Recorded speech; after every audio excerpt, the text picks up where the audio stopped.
श्री कृष्ण कहते हैं कि भक्ति में अगर मन लगने लगे तो समझ ले कि आपने भगवान को नहीं बल्कि भगवान ने आपको चुना है। नमस्कार दोस्तों, स्वागत है आपका हमारे चैनल अनंत ज्ञान पर। मित्रों, आज का यह वीडियो बहुत ही महत्वपूर्ण है क्योंकि आज के इस वीडियो में हम बात करेंगे स्वयं भगवान श्री कृष्ण के श्रीमुख से निकली श्रीमद् भगवद गीता के दिव्य ज्ञान से प्रेरित ऐसे पवित्र और अनमोल विचारों की जो आपके जीवन से सारे दुख, चिंताओं और निराशाओं का अंत करके जीवन को नई ऊर्जा, उमंग और खुशियों से भर देंगे।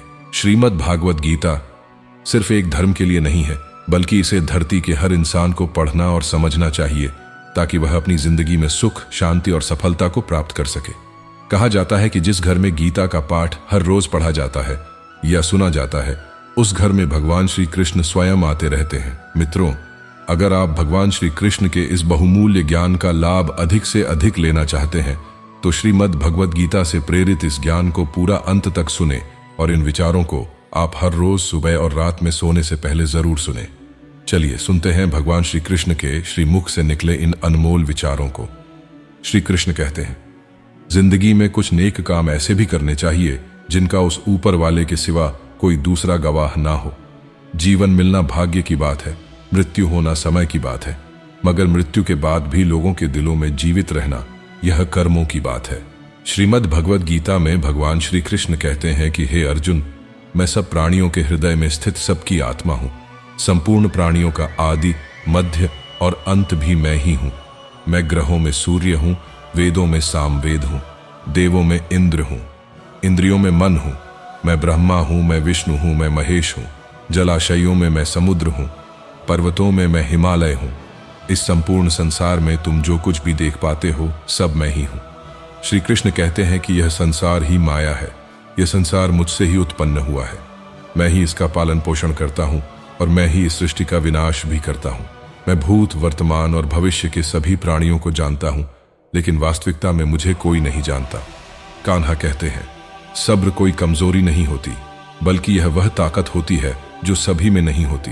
दुआएं कभी खाली नहीं जाती, बस सही वक्त पर कबूल होती है। मनुष्य अपने विश्वास से निर्मित होता है, जैसा वह विश्वास करता है वैसा ही वह बन जाता है। हर चीज की नकल की जा सकती है लेकिन चरित्र और व्यवहार नहीं। अपनी सोच को काबू में रखिए क्योंकि आपकी सोच ही असलियत का रूप लेगी। अगर नीयत अच्छी हो तो नसीब कभी बुरा नहीं होता। वक्त बनाने वाले को जरा सा वक्त देकर देखो, वह आपका वक्त बदल देगा। दिमाग में विचारों की भीड़ जितनी कम होगी, जिंदगी का सफर उतना ही आसान होगा। मन का झुकना भी बहुत जरूरी है, सिर्फ सर झुकाने से भगवान नहीं मिलते। अगर आप उन बातों और परिस्थितियों की वजह से चिंतित हो जाते हैं जो आपके नियंत्रण में नहीं है तो इसका परिणाम समय की बर्बादी और भविष्य का पछतावा है। आप दुख पर ध्यान देंगे तो हमेशा दुखी रहेंगे, आप सुख पर ध्यान देंगे तो हमेशा सुखी रहेंगे, क्योंकि आप जिस पर ध्यान देते हैं वही चीज सक्रिय हो जाती है। श्रीमद् भगवद गीता में भगवान श्री कृष्ण कहते हैं कि जिस तरह प्रकाश की ज्योति अंधेरे में चमकती है, ठीक उसी प्रकार सत्य भी चमकता है। इसलिए मनुष्य को हमेशा सत्य की राह पर चलना चाहिए।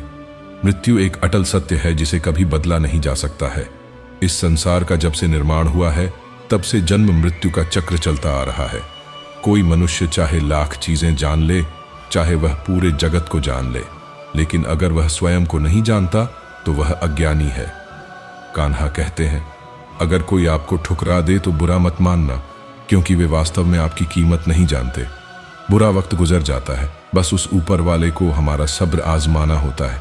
चेहरे पर हमेशा मुस्कान का यह मतलब नहीं कि जीवन में संघर्ष नहीं, बस ऊपर वाले पर भरोसा ज्यादा है।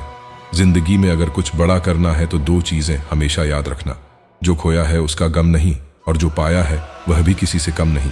खराब तबीयत से व्यक्ति जितना कमजोर नहीं होता, उससे ज्यादा वह नकारात्मक विचारों से थकता है। जिंदगी में हम कितने सही और कितने गलत है ये सिर्फ दो ही शख्स जानते हैं, परमात्मा और अंतरात्मा। नकारात्मक विचारों को अपने मन में प्रवेश करने की अनुमति ना दो, क्योंकि यही वह एक चीज है जो हमारा आत्मविश्वास कम कर देती है। कामयाबी कुछ नहीं, बस एक नाकामयाब व्यक्ति के संघर्ष की कहानी होती है। आपके खिलाफ होने वाली बातों को खामोशी से सुन लीजिए। यकीन मानिए, वक्त उन्हें बेहतर जवाब देगा जिसने अपने को वश में कर लिया है। उसकी जीत को देवता भी हार में नहीं बदल सकते। अगर लोग आपकी अच्छाई को आपकी कमजोरी समझते हैं तो यह उनकी समस्या है। आप आईना हो आईना बने रहो, फिक्र वो करें जिनकी सूरत खराब है। भगवान श्री कृष्ण कहते हैं कि मनुष्य का मन वायु की तरह चंचल है, जो उसे काम और वासनाओं की तरफ भटकाता है। अगर हम जीवन को सफल बनाना चाहते हैं तो मन पर काबू करना बहुत जरूरी है। मन को वश में करने से दिमाग की शक्ति केंद्रित होती है और कार्यों में सफलता मिलती है। भगवान के अनुसार जो व्यक्ति अपने मन पर काबू पा लेता है वह मन में पैदा होने वाली बेकार की चिंताओं और इच्छाओं से भी दूर रहता है। उसे अपने लक्ष्य को प्राप्त करने में आसानी होती है। जो व्यक्ति सुख और दुख में शांत रहता है उसके राग, भय और क्रोध नष्ट हो गए होते हैं। उसे शुभ और अशुभ वस्तुओं को पाने या खोने में न तो प्रसन्नता होती है न ही द्वेष। ऐसे व्यक्ति को स्थिर बुद्धि माना जाता है जो अपने लक्ष्य को प्राप्त करता है और हमेशा संतुष्ट रहता है। क्रोध मनुष्य को नरक की ओर ले जाने वाला द्वार होता है, क्योंकि क्रोध करने से उसका मन अशांत हो जाता है और उसकी स्मृति में विभ्रम होता है। इसलिए हमें क्रोध से बचने का प्रयास करना चाहिए और स्वयं को शांत रखने का प्रयास करना चाहिए। श्रीमद् भगवद गीता में भगवान श्री कृष्ण कहते हैं कि हे अर्जुन, तुम्हारा क्या गया जो तुम रोते हो? तुम क्या लाए थे जो तुमने खो दिया? तुमने क्या पैदा किया था जो नष्ट हो गया? तुमने जो लिया यहीं से लिया, जो दिया यहीं पर दिया।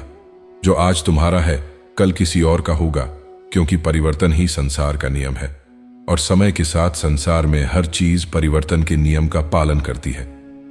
भगवान श्री कृष्ण कहते हैं कि कर्म योग ही वह योग है जिसके माध्यम से हम अपनी जीवात्मा से जुड़ पाते हैं। कर्म योग हमारे आत्मज्ञान को जागृत करता है। इसके बाद हम न केवल अपने वर्तमान जीवन के उद्देश्यों को बल्कि जीवन के बाद की अपनी गति का पूर्वाभास प्राप्त कर सकते हैं। इस योग में कर्म के द्वारा ईश्वर की प्राप्ति की जाती है। श्रीमद् भागवत गीता में कर्म योग को सर्वश्रेष्ठ माना गया है। गृहस्थ और कर्मठ व्यक्ति के लिए ये योग अधिक उपयुक्त है। कर्म योग सिखाता है कि कर्म के लिए कर्म करो, आसक्ति रहित होकर कर्म करो। कर्मयोगी इसीलिए कर्म करता है कि कर्म करना उसे अच्छा लगता है और इसके परे उसका कोई हेतु नहीं है। कर्मयोगी कर्म का त्याग नहीं करता, वह केवल कर्म फल का त्याग करता है और कर्म जनित दुखों से मुक्त हो जाता है। उसकी स्थिति इस संसार में एक दाता के समान है और वह कुछ भी पाने की कभी चिंता नहीं करता। संसार का कोई कार्य ब्रह्म से अलग नहीं है, इसलिए कार्य की प्रकृति कोई भी हो, निष्काम कर्म सदा ईश्वर को ही समर्पित हो जाता है। हे अर्जुन, पुनर्जन्म का कारण वासनाओं या अतिरिक्त कामनाओं का संचय है। कर्मयोगी कर्म फल के चक्कर में ही नहीं पड़ता, अतः वासनाओं का संचय भी नहीं होता। इस प्रकार कर्मयोगी पुनर्जन्म के बंधन से भी मुक्त हो जाता है। अपनी कमियों को सिर्फ हम दूर कर सकते हैं और कोई नहीं। बाकी सब केवल इनका फायदा उठाने के लिए जानते हैं। समय के पास इतना समय नहीं कि वह आपको दोबारा समय दे सके। जो बदला जा सके उसे बदलिए, जो बदला ना जा सके उसे स्वीकार कीजिए और जो स्वीकारा ना जा सके उससे दूर हो जाइए। लेकिन खुद को खुश रखिए, वह भी एक बड़ी जिम्मेदारी है। जब हम अपने रिश्तों के लिए वक्त नहीं निकाल पाते तब वक्त हमारे बीच से रिश्ता निकाल देता है। जो आपकी बुराई करते हैं उन्हें करने दो, क्योंकि बुराई वही करते हैं जो बराबरी नहीं कर सकते। झूठ भी कितना अजीब है ना, खुद बोलो तो अच्छा लगता है और दूसरे बोले तो गुस्सा आता है। अगर खुश रहना चाहते हैं तो लोगों की बातों पर कम और अपने विचारों पर ज्यादा ध्यान दें। भगवान पर विश्वास बिल्कुल उस बच्चे की तरह करो जिसको हवा में उछालो तो वह हंसता है, डरता नहीं, क्योंकि वह जानता है कि आप उसे गिरने नहीं दोगे। श्रीमद् भगवत गीता में भगवान श्री कृष्ण कहते हैं कि हे अर्जुन, मेरा इन तीनों लोकों में ना तो कुछ कर्तव्य है और ना ही मुझे कोई वस्तु प्राप्त करने योग्य है, फिर भी मैं कर्म करते हुए अपने कर्तव्य का निर्वाह करता हूं। हे पार्थ, यदि मैं कर्मों को करने में सावधानी न बरत तो बड़ा अनर्थ हो जाएगा, क्योंकि मनुष्य सब प्रकार से मेरे ही मार्ग का अनुसरण करते हैं। यज्ञ से बचे हुए अन्न को खाने वाले श्रेष्ठ पुरुष सब पापों से मुक्त हो जाते हैं, और जो पापी लोग अपना शरीर पोषण करने के लिए ही अन्न पकाते हैं वे तो पाप को ही खाते हैं। अर्थात जो लोग ईश्वर को याद किए बिना अपने जिंदा रहने में ही लगे रहते हैं उन्हें चोर समझना चाहिए। केवल ज्ञान ही एक ऐसा अक्षय तत्व है जो कहीं भी किसी भी अवस्था में और किसी भी हाल में मनुष्य का साथ नहीं छोड़ता। धरती पर जिस प्रकार मौसम में बदलाव आता है उसी प्रकार जीवन में भी सुख दुख आता जाता रहता है। युद्ध हो या जीवन सफलता केवल 3 शस्त्रों से प्राप्त होती है, धर्म, धैर्य और साहस। दोस्तों, इस वीडियो में बस इतना ही। उम्मीद करता हूं कि आपको यह वीडियो पसंद आया होगा। आपका समर्थन हमारे लिए महत्वपूर्ण है। आपने हमारे साथ इस ज्ञान सफर में साझेदारी की है और हमें गर्व है कि आप हमारे साथ हैं।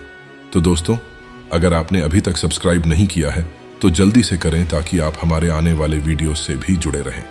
अनंत ज्ञान की आध्यात्मिक यात्रा फिर मिलेंगे हम अगले वीडियो में। धन्यवाद।